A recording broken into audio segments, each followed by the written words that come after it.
For 4 years, I believed being dependable was enough. Scarlett used to tell me the same thing. You make everything feel safe, Ethan. The first time she said it, we were sitting in my tiny apartment eating pizza from the box. I laughed. Safe sounds boring. No, she leaned against me. Safe means I can breathe. I remembered those words whenever people questioned our relationship. Scarlett Whitmore was born into money. I wasn't. Her mother owned hotels across the country. My father had spent 30 years repairing office buildings. Scarlett attended charity dinners where one table cost more than my first car. I compared supermarket prices. Somehow, we worked. One evening, while I was making dinner, Scarlett wrapped her arms around me.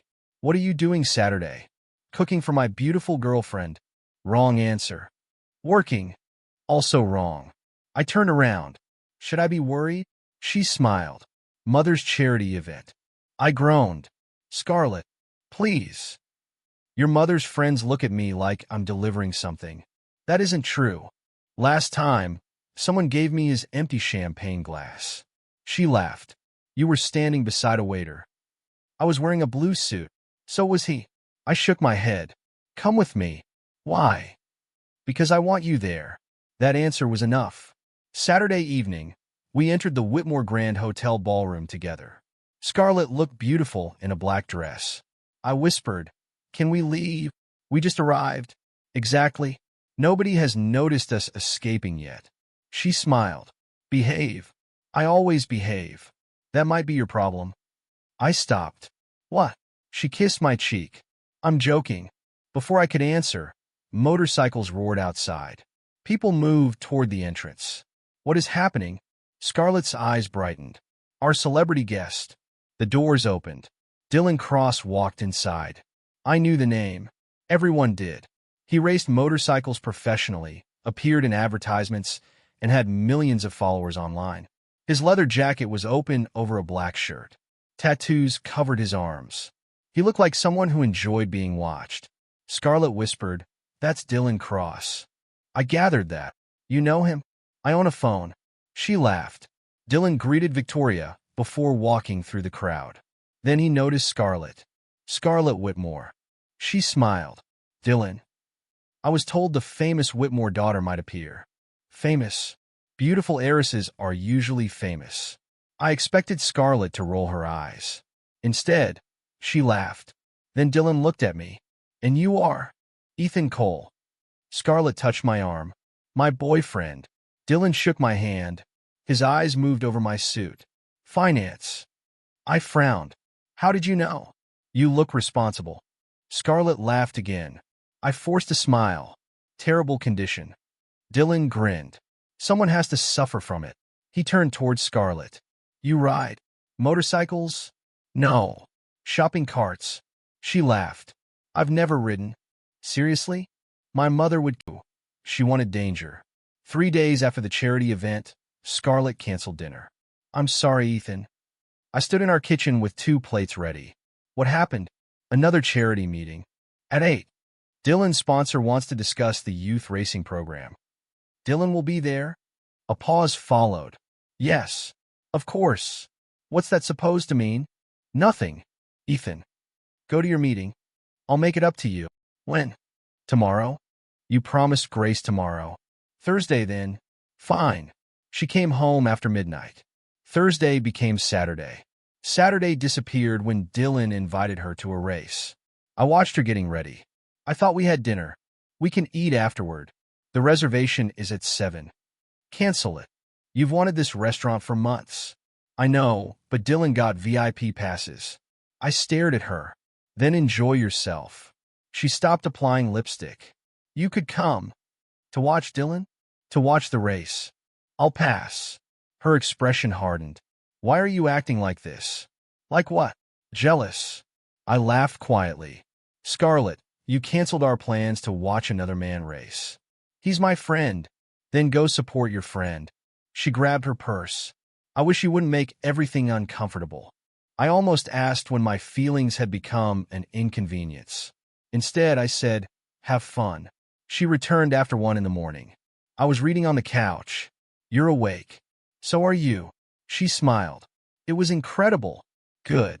You should have seen Dylan on the final corner. I'll survive. Her smile disappeared. Can we not do this? Do what? Punish me because I have a friend. I'm not punishing you. You barely talk whenever I mention him. Because lately, he's all you mention. That isn't true. I looked at her. She sighed. Fine. Maybe I've talked about him a lot. Your phone says otherwise. Her phone had been vibrating constantly. She picked it up. Dylan. She smiled before answering. That smile told me enough. Weeks passed. The meetings continued. Then came motorcycle rides. You rode with him? Scarlett removed her jacket. Yes. At midnight. We weren't alone. Who else? She hesitated. People from the track. Names. Her eyes narrowed. Are you interrogating me? No. It sounds like you are. I'm trying to understand what our relationship is becoming. Nothing is happening. Nothing physical? Nothing at all. Those aren't the same answer. She stared at me. You don't trust me. I don't trust this. This. You disappearing whenever Dylan calls. He makes things spontaneous. And I'm what? She looked away. I already knew. Later that week, Grace called me. Can we talk? About Scarlett? How did you know? She's the only reason you call me. Grace sighed. I'm worried. So am I. I warned her. What did she say? That everyone judges Dylan because he's different. Different? She thinks his reputation is unfair. Is it? I don't know. I rub my forehead. Has Scarlett told you she likes him? No. But she doesn't need to. That answer stayed with me. Friday evening, Victoria hosted a private party at their penthouse. I almost stayed home. Scarlett insisted. Please come. Will Dylan be there? Yes. Then why do you need me? Her face tightened. Because you're my boyfriend. I wanted to ask whether she remembered that when I wasn't standing beside her. I went anyway. Dylan arrived late. Scarlett noticed immediately. He walked toward us. There she is. Scarlett smiled. You're late. People wait for me. His eyes moved toward me. Finance. Motorcycle. He laughed. I missed you. I survived. Several people gathered around us. Dylan looked at Scarlett. I've been wondering something. That sounds dangerous. Why is someone like you dating someone like him? The room became quieter. Scarlett frowned. What does that mean? You're adventurous. He pointed toward me. This man probably schedules his own breathing. Everyone laughed. Scarlett did too. I looked at her. She stopped when she saw my face. Ethan, come on. Dylan slapped my shoulder. I'm joking. I removed his hand. Good joke. His smile weakened. I walked away. Scarlett followed me onto the balcony. Ethan. I kept walking. Stop. I turned. What? You embarrassed me. I stared at her. I embarrassed you? You walked away in front of everyone. After your friend insulted me. He was joking. And you laughed. It was funny. Maya stared at me for several seconds. You're serious? Completely. After 6 years? Yes. She locked the garage door behind me. Scarlett dumped you? Not exactly. You dumped her? Something like that. Maya crossed her arms. And suddenly you on your motorcycle? I asked whether you still have it. She sighed. Follow me. We walked through the dark garage. At the back stood something beneath a dusty cover. My heart started pounding. Maya grabbed the fabric. Last chance. Take it off. She pulled. There it was. My black motorcycle. Dust covered the tank, but I recognized every scratch. I stepped closer. You kept it. You told me to. I told you to sell it. No. You screamed at me to sell it. Same thing. Then you called the next morning and told me not to. I touched the handlebar. Memories returned immediately. Maya watched me. Why now? I need it. For what? To ride. Wrong answer. I looked at her. What answer do you want? The truth. I remained silent. She frowned. This is about Scarlett. Partly. And Dylan Cross. I looked at her. How do you know? Everyone knows Dylan Cross. Apparently. She leaned against a workbench. Tell me. So I did. I told her about the charity event. The canceled dinners. The midnight rides. The party. Scarlett laughing. Finally, I repeated the words that had ended everything. He makes me feel alive in ways you don't anymore. Maya closed her eyes. Ouch. Exactly. So now you're going to put on leather, jump on this thing, and prove you're more dangerous? I didn't say that. You didn't need to. I stepped back. I used to ride. You used to race. I remember. You were better than almost everyone. I remember that too. Then Nathan happened. My body tightened. Don't. We have to. No.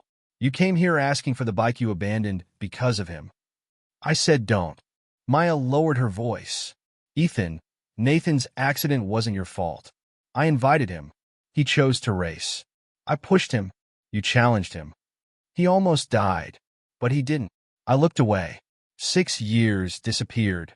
I could hear the crash again. I could remember running toward Nathan. Blood. Sirens. My hands shaking. I should have stopped. You were 21. I knew better. No, you didn't. I stared at the motorcycle. Afterward, I promised myself I'd grow up. And apparently growing up meant becoming boring. I looked at her sharply. She raised both hands. Your word, not mine. Scarlett's. Same problem. What problem? You believed it. I said nothing. Maya stepped closer. You stopped racing. Fine. I had to. You stopped riding. Yes. You stopped traveling. I got busy. You stopped playing guitar. That has nothing to do with this. You stopped doing anything unpredictable. I became responsible. No. Her voice softened. You became afraid. That hurt because it was true. I sat on the workbench. What am I doing here, Maya? You tell me. I thought I knew. And now. I looked at the bike. I don't want to become Dylan. Good. I hate everything he represents. No, you don't.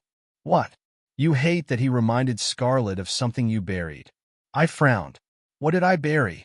You. The garage became silent. Maya pointed toward my chest. You think this is about winning Scarlett back? Maybe it was when I walked in. And now. I touched the old helmet beside me. Now I'm not sure. Then don't ride until you are. I returned the next morning. Maya smiled when she saw me. Still sure? Yes. Why? Because I miss it. Better answer. For 3 weeks. We worked. Then I trained. Slowly. Carefully. My first ride terrified me. Maya noticed. You're shaking. I'm cold. By Monday morning, my phone would not stop ringing. Maya called first. You're famous again. I'm working. People are sharing your qualifying run. Wonderful. You sound excited. I have 3 reports due. She groaned. You really can make anything boring. I smiled. Goodbye, Maya. Wait. Someone wants your number. Who? Marcus Hill. I remembered him immediately. He still races? He coaches now. What does he want? To know why Ethan Cole disappeared for 6 years and returned just to embarrass Dylan Cross. I didn't embarrass anyone. You beat him. By half a second. To racers, that's enough. She hung up laughing. That evening, I returned to the track. An older rider approached me. Cole. Yes. He shook my hand. I watched you race when you were 19. That makes me feel old. You disappeared. Life happened. He nodded toward my motorcycle. Still smooth. I'm rusty. Then everyone else should worry. I heard another voice behind me. They should worry about me. Dylan. I turned. He wasn't smiling. Hello, motorcycle. Finance. You got lucky. Probably. His eyes narrowed. Race me again. We already have another qualifier Saturday. Not there. Where? Brooklyn Industrial District. I understood immediately. Street race. You scared? No. Then come. No. He laughed. I knew it. You knew I don't race illegally? You're hiding behind rules. Rules keep ambulances bored. His jaw tightened. Saturday, then. Saturday. He walked away. Maya approached. He hates you. He'll survive. Maybe. Saturday, I beat him again. Not by much. This time, nobody called it luck. Afterward, Dylan found me near the garages. One more. Next month. Tonight. No. Afraid. Still no. He stepped closer. You think you're better than me? I haven't thought about it. Bull. I looked at him. You keep challenging me, Dylan. So. That means you're thinking about me far more than I'm thinking about you. His face hardened. I walked away. Scarlett was waiting near my motorcycle. I stopped. What are you doing here? Watching. I noticed. You were incredible. Thanks. She looked at my hair. I still can't believe this. The hair. All of it. What exactly? You. I leaned against the bike. I'm still me. No, you're not. That might be the problem. She frowned. What does that mean? You only recognize me now because I'm riding a motorcycle. That's unfair. Is it? I loved you for 4 years. And then I became boring. I never called you boring. You laughed when Dylan did. Her face dropped. I apologized. No. You told me he was joking. I handled that badly. Yes. She stepped closer. Why didn't you tell me you raced? I didn't want this life anymore. Why? Nathan. I know about his accident. You knew the short version. What was the long version? I blamed myself. She softened. Ethan. I decided being responsible meant removing anything dangerous from my life. That sounds like you. I know. Then what changed? I looked toward the track. I realized I wasn't only avoiding danger. What else? Myself. She stared at me. I spent years trying to become someone your family couldn't criticize. I never asked you to. Not directly. What does that mean? Your mother questioned my job. Scarlett looked away. Your friends joked about my apartment. They were idiots. You stopped visiting my neighborhood because Mother hated it. Exactly. Her eyes returned to mine. I changed my clothes, my hobbies, my weekends. I became safe enough for your world. I didn't know. I didn't tell you. Why? Because I thought that's what love required. Her eyes became wet. It didn't. I know that now. She touched my jacket. I like this version of you. That hurt more than I. Dylan lasted 3 more weeks. I learned about his collapse through Maya. She walked into the garage holding her phone.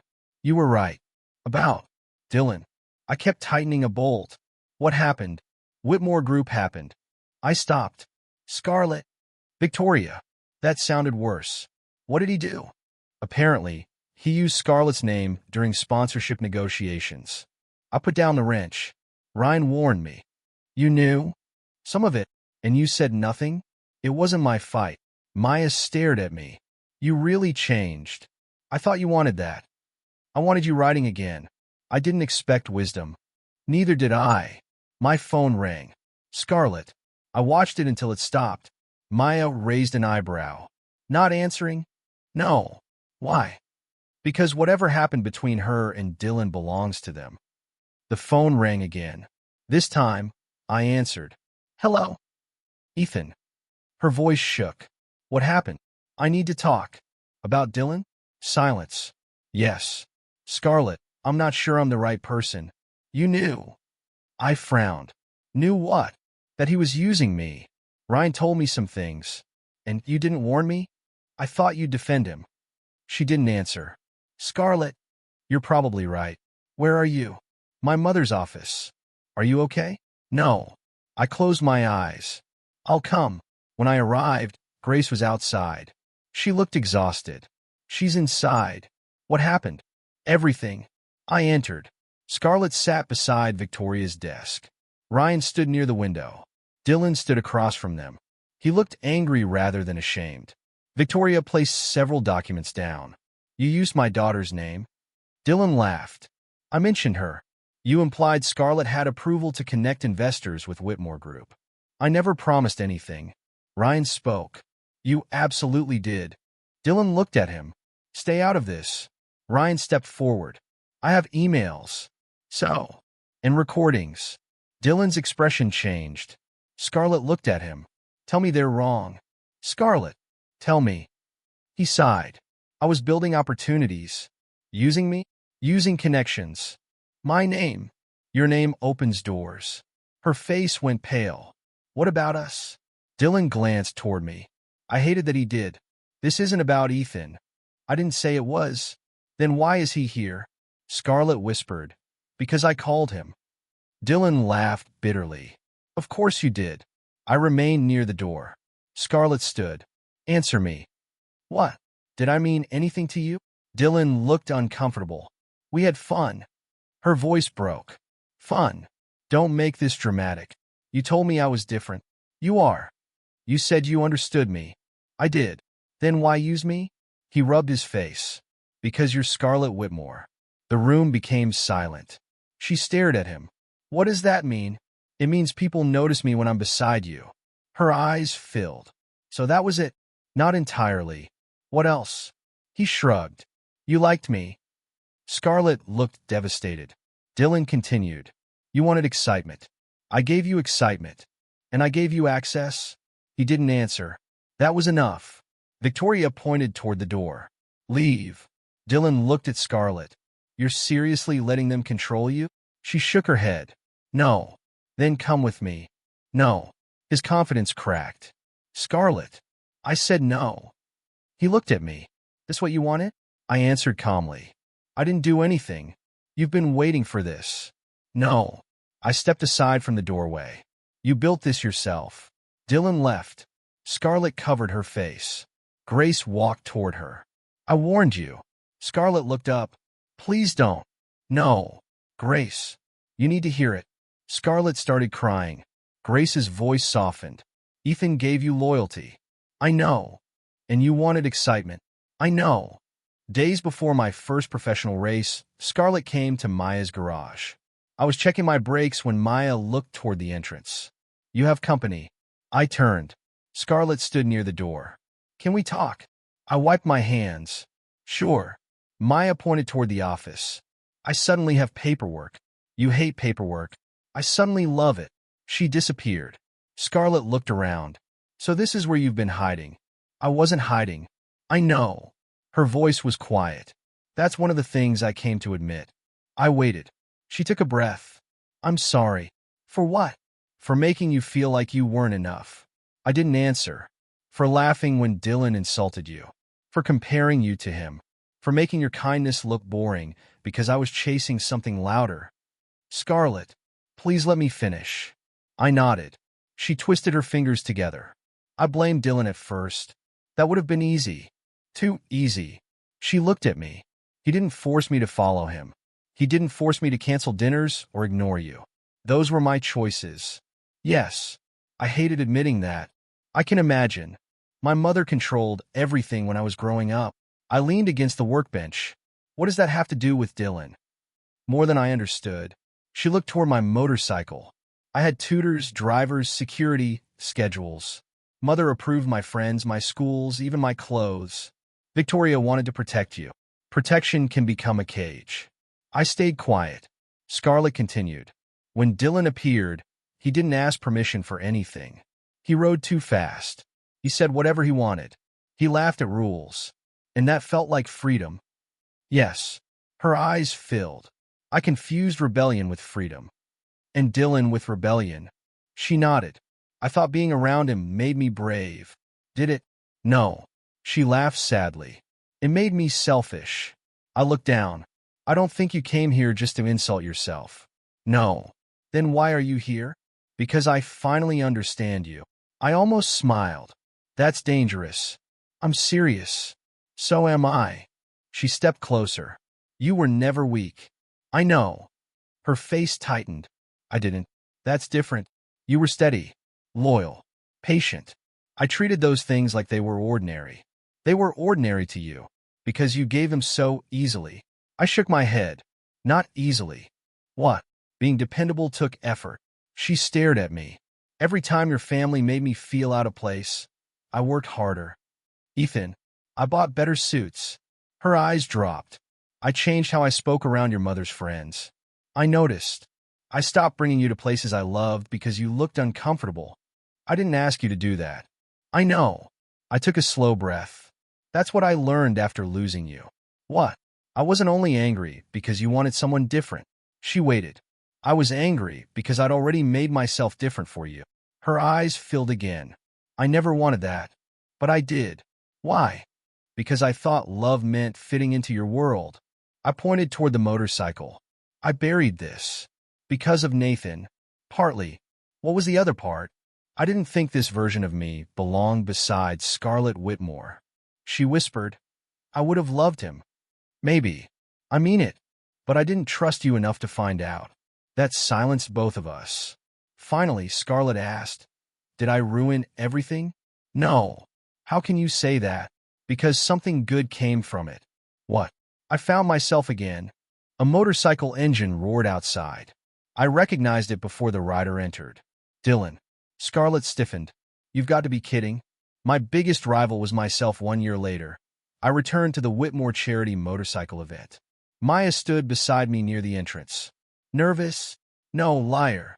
I race professionally now. And professional racers don't get nervous." She laughed. "You threw up before your first race." "That was breakfast." "You didn't eat breakfast." I looked at her. "Why are you here?" "To destroy your confidence." "Excellent work." She smiled and handed me my helmet. The ballroom looked almost exactly as I remembered it. Same lights, same expensive suits, same people pretending they didn't recognize me until someone whispered my name. But I felt different. A year earlier, I had entered that room worried about whether I belonged. Now I didn't care. Maya nudged me. "Someone's staring." "Oh, everyone. Let them." That silver hair really created a monster. I barely have any silver left. Tragic. I laughed. My life had changed without becoming unrecognizable. I still worked in finance Monday through Friday. On selected weekends, I raced professionally. I had finished on the podium twice. I had crashed once. Nathan complained for 3 hours. Maya complained for 4. Most importantly, Maya and I had started a safe riding program for teenagers. She called it Second Gear. I hated the name. She ignored me. "You're speaking at 7, she reminded me. "About safety." "At a motorcycle event?" Try not to sound disappointed. "I'll manage." A familiar voice came from behind me. "Ethan." I turned. Scarlett stood there. For a second, neither of us spoke. She looked different, simpler. No designer dress, no diamonds, just a dark blue outfit and a quiet smile. "Hello, Scarlett." "Hi." Maya looked between us. I suddenly remembered something. "What?" "Anything somewhere else." She disappeared. Scarlett smiled. "She hasn't changed. Not even slightly." "You have." "So have you." She nodded. "I left Whitmore Group." "I heard." "Temporarily." "Still counts." My mother wasn't happy. I imagined Victoria expressing disappointment could freeze water. Scarlett laughed. "I forgot you were funny." "I didn't." Her smile faded slightly. "How are you?" "Good." "Really?" "Really." "And racing?" "Still alive." "I've watched some races." That surprised me. "You have?" "Online." "Why?" She looked embarrassed. "I wanted to see you succeed." "Thank you." She glanced toward the motorcycles. "Dylan would hate this." I didn't respond. Scarlett noticed. "Sorry. You don't need to apologize." "Have you heard anything about him?" "Not recently. I heard he moved west." "Maybe." His career had collapsed months earlier. Sponsors left after Ryan's evidence became public. Financial investigations followed. Professional teams stopped returning his calls. Eventually, his name disappeared from racing news. I had expected satisfaction. I felt almost nothing. Scarlett studied me. "You really don't care what happened to him." "No, I thought you would." "So did I." "He hated you." "I know." "You destroyed him without doing anything." I shook my head. "No, what?" "I didn't destroy Dylan. But your return exposed him. His choices exposed him." She became quiet. I looked toward the track outside. I spent too much time